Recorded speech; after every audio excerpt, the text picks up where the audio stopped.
What is up you guys and तो recently मैंने एक अभी स्टोरी डाली थी जिसमें मैंने अपने थोड़े फोर आर्म्स एंड थोड़े अपने बाइसेप्स दिखाए थे। मतलब जो मेरी ट्रेनिंग जो न्यू प्रोग्राम में फॉलो कर रहा हूँ उससे क्या चेंजेस आ रहे हैं, जो न्यू डाइट मैं यूज़ कर रहा हूँ उससे क्या चेंज आ रहा है। तो बहुत सारे लोगों के कमेंट्स आए थे कि भैया प्लीज़ हमें टिप्स दो, आपके फोर आर्म्स एंड बाइसेप्स बहुत अच्छे डेवलप हो रहे हैं, तो उसके ऊपर कुछ टिप्स या फिर कुछ ऐसी चीज़ें जो हम अवॉइड करें या फिर इंक्लूड करें अपने वर्कआउट में। तो आज मैं आपको 5 ऐसी टिप्स दूंगा जो मैंने विद इन अभी 2 से 3 मंथ पहले अपने आर्म रूटीन या फिर जो भी प्रॉपर मैं अपने बाइसेप की ट्रेनिंग में जो भी सारी चीज़ें कर रहा हूँ वो सारी चीज़ें मैं आपको इसमें बताऊँगा। And I am pretty sure कि वो चीज़ आपको काफ़ी ज़्यादा हेल्प आउट करेगी। एंड तो चलो चालू करते हैं आज का वीडियो। एंड मैं छोटा सा एक शॉर्ट एक इन्फॉर्मेटिव वीडियो बनाऊँगा जैसा मैं अभी आजकल करने लगा हूँ, एक छोटा बट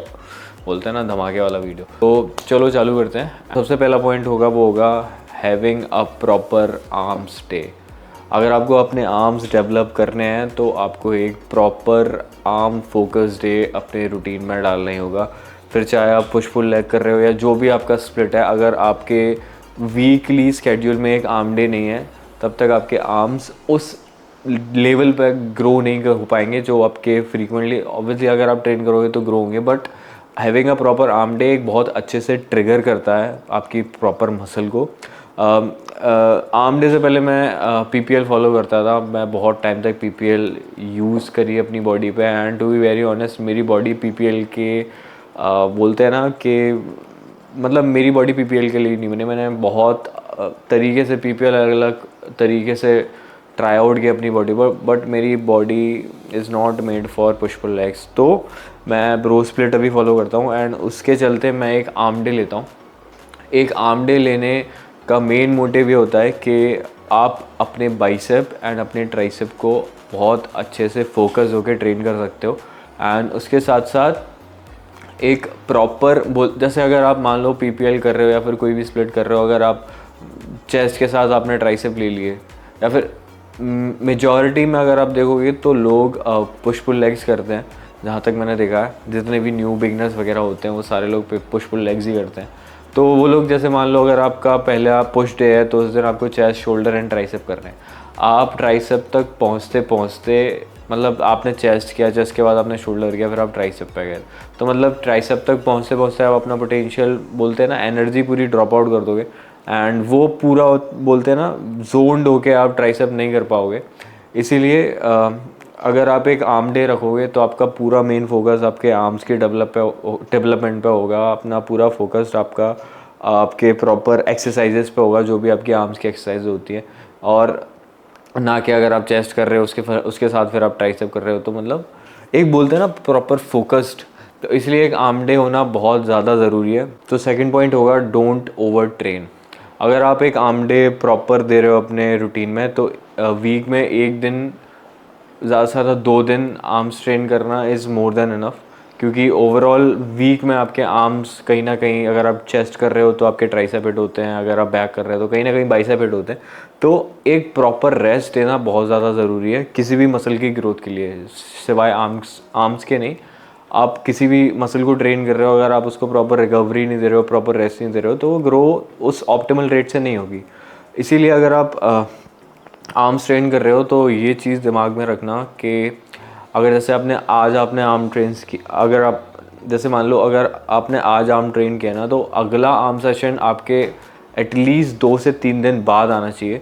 क्योंकि उस ड्यूरिंग द पीरियड में ऐसा होएगा ना कि आपके आर्म्स प्रॉपर तरीके से रिकवर हो जाएंगे एंड फिर आप अगेन फुल पोटेंशियल के साथ उन्हें ट्रेन कर पाओगे। क्योंकि आर्म्स एक ऐसी मसल है कि अगर आप चेस्ट कर रहे हो तो आपके ट्राइसेप हिट होते हैं, अगर आप बैक कर रहे हो तो आपके बाइसेप इन्वॉल्व होते हैं। तो ये, और उसके अलावा अगर आप कोई भी एक्टिविटी कर रहे हो तो उसमें हाथों का यूज़ तो होता ही है। इसीलिए एक प्रॉपर रेस्ट देना, जब भी अगर आप आर्म ट्रेन कर रहे हो तो 2 से 3 दिन का एक अच्छा खासा गैप होना चाहिए, मिनिमम 48 आवर्स का गैप होना चाहिए, ताकि वो अच्छे से रिकवर कर पाएँ एंड देन अगेन आप प्लास्टेड एंड देन अगेन आप तोड़ सको अच्छे से उनको। थर्ड पॉइंट होगा include cheat reps while training arms. अब चीट रैप्स क्या होता है, आपने देखा हो ना कि मान लो आप एक सेट ले रहे हो, आप 10 पे फेल हो गए, मतलब 10 तक पहुंचते पहुंचते आप एक बोलते हैं ना क्लोज टू फेलियर आ गया आपका। उसके बाद अगर आपके अंदर वो रहता है ना कि हाँ मैं 2-3 रैप और निकाल सकता हूँ, तो उसमें क्या मोमेंटम थोड़ा ऊपर नीचे हो जाता है। तो आप कोशिश क्या करो कि थोड़ा सा बॉडी मूवमेंट लेके 2-3 एक्स्ट्रा रैप निकालने का। हाँ, मैं ये नहीं कह रहा कि आप स्टार्टिंग से ही हिंज करना चालू कर दो, आपने मोमेंटम लूज़ करना चालू कर दो, फेलियर पहुँचो। फेलियर पहुँचने का अगर आपके अंदर ऐसा है कि हाँ मैं 2-3 रैप और निकाल सकता हूँ, थोड़ा सा बॉडी को बॉडी मोमेंटम ऊपर नीचे करके फकडअप करके, तो आप प्लीज़ वो चीज़ करा करो। स्टार्टिंग से मत करना, पता चले आप पहले रैप से आप हिंज करना चालू करो। तो 1-2 चीट रैप कोशिश करो अपने सेशन में इंक्लूड करने के लिए, क्योंकि इट हेल्प्स रियली लाइक बहुत अच्छे तरीके से। क्योंकि मैं पहले चीट रैप्स नहीं करता था, मैं बहुत स्ट्रिक्ट तरीके से करता था। एंड मेरा ऐसा होता था कि अगर मेरे से 12 रैप निकल रहे हैं एंड 12 रैप तक पहुँचते पहुँचते मेरी जान निकल गई तो बस हो गया।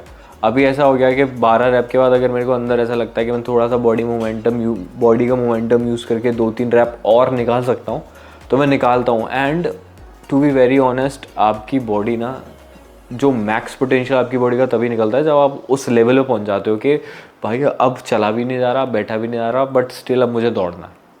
तो तब जाके बॉडी का पोटेंशियल निकलता है एंड वो एक्स्ट्रा रैप एक एक्स्ट्रा बोलते हैं ना मसल फाइबर बनाने में काफ़ी ज़्यादा हेल्पफुल होता है।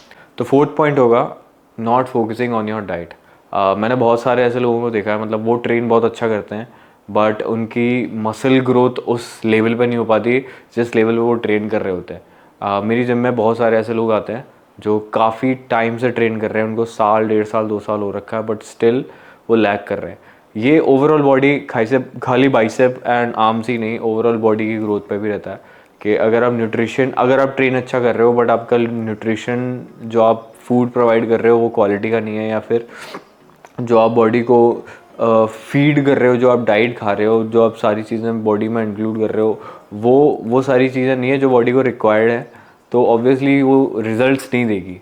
एक अच्छा हाई प्रोटीन डाइट होना भी उतना ही इम्पोर्टेंट है जितना एक तगड़ा आर्म सेशन। अगर आपका आर्म सेशन बहुत अच्छा है, अगर आप ट्रेनिंग बहुत अच्छे से कर रहे हो बट आप खा ही जंक रहे हो, तो ऑब्वियसली बॉडी कहाँ से शूट करेगी। और अगर प्रोटीन गोल कंप्लीट नहीं हो पा रहा है तो सबसे अच्छा सोर्स है एक वे प्रोटीन। मैं पर्सनली यूज़ करता हूँ मसल ब्लेज बायोसैम एंड मेरे को ये यूज़ करते हुए 2 साल के लगभग हो गया एंड भाई रिज़ल्ट बहुत ही तगड़ा है। एंड अभी for now I am using chocolate hazelnut, इसका लिंक मैं डिस्क्रिप्शन में डाल दूँगा, आप वहाँ से इसको चेकआउट कर लेना। 5th एंड लास्ट पॉइंट होगा वो होगा not focusing on your tricep. मैंने बहुत ऐसा देखा है कि जिम में लोग आते हैं and they started training like bicep ऐसे करके, मतलब बल्ले भाई बड़े करने हैं, तो वो सिर्फ बल्लों पे फोकस करते हैं, वो ट्राइसेप बिल्कुल लैग कर देते हैं। बट अगर आप थोड़ा देखोगे ना दिमाग से, आँखों से, तो आपका जो बाइसेप है ना ये सिर्फ इतना है, बट आपका जो ट्राइसेप है ना ये इतना है। तो जब तक आप, अगर मान लो आप अपने बाइसेप पर वर्क कर रहे हो बट आप अपने ट्राइसेप को बिल्कुल ही छोड़ दे रहे हो या फिर बहुत कम वर्क कर रहे हो, तो ऑब्वियसली वो कहीं ना कहीं ओवरऑल आर्म की जो बोलते हैं ना साइज़, उसको तो अफेक्ट करेगा ही। तो आई हाईली रिकमेंड कि अगर आप बाइसेप को जितना अच्छे से ट्रेन कर रहे हो उतना ही अच्छे से अपने ट्राइसेप्स को भी करो। इसलिए मैं बोलता हूँ एक आर्म डे बेस्ट है, क्योंकि आप दोनों मसल्स को तगड़े दिमाग से एकदम तसल्ली से अच्छे से ट्रेन कर पाओगे। तो यही था मेरा 5th पॉइंट कि अपने ट्राइसेप पे भी फोकस करो, क्योंकि ये आपके बाइसेप का ओवरऑल आर्म का, क्योंकि जो ट्राइसेप होता है वो अराउंड 70% आपके ओवरऑल आर्म्स का जो एरिया है वो कवर करता है। इसलिए अगर आप ट्राइसेप्स को उतने ही तरीके से, उतने ही तसल्ली से ट्रेन करोगे जितना आप बाइसेप को करते हो, तो ओवरऑल आर्म की जो ग्रोथ होगी वो बहुत ही नेक्स्ट लेवल होगी। तो आई होप आपको वीडियो अच्छी लगी हो, एंड अगर अच्छी लगे तो प्लीज़ इसको लाइक करना, शेयर करना अपने उन दोस्तों के साथ जिनको लग रहा है कि उनके आर्म्स ग्रो नहीं हो रहे। आई होप उनको ये हेल्पफुल लगेगी एंड इस पे स्टिक रहना, इस रूटीन पे, एक आर्म डे पे स्टिक रहना, ताकि क्योंकि वही होता है ना, एक दिन क्या 2 दिन क्या, 1-2 दिन में रिजल्ट्स नहीं आते, 2-3 सेशंस में रिजल्ट नहीं आते, बहुत टाइम लगता है। 3 से 4 मंथ्स देना, 2 से 3 मंथ्स देना अच्छे से, अपने आप आपके आर्म ग्रो होने लगेंगे। एंड ऑल्सो इसका लिंक डिस्क्रिप्शन में है, वहाँ से आप इसको चेकआउट करना। And don't forget to use my code Divya MB on checkout, ताकि आप एक अच्छा खासा डिस्काउंट पा पाएँ एंड ऑल्सो मुझे सपोर्ट कर पाएँ। तो यही थी आज की वीडियो। आपको आई होप आपको अच्छी लगी हो। मिलते हैं नेक्स्ट वीडियो में, बाय। चड्डे में बना रहा हूँ भाई, वीडियो देख रहे हो, चड्डे में ओ भाई लेग्स।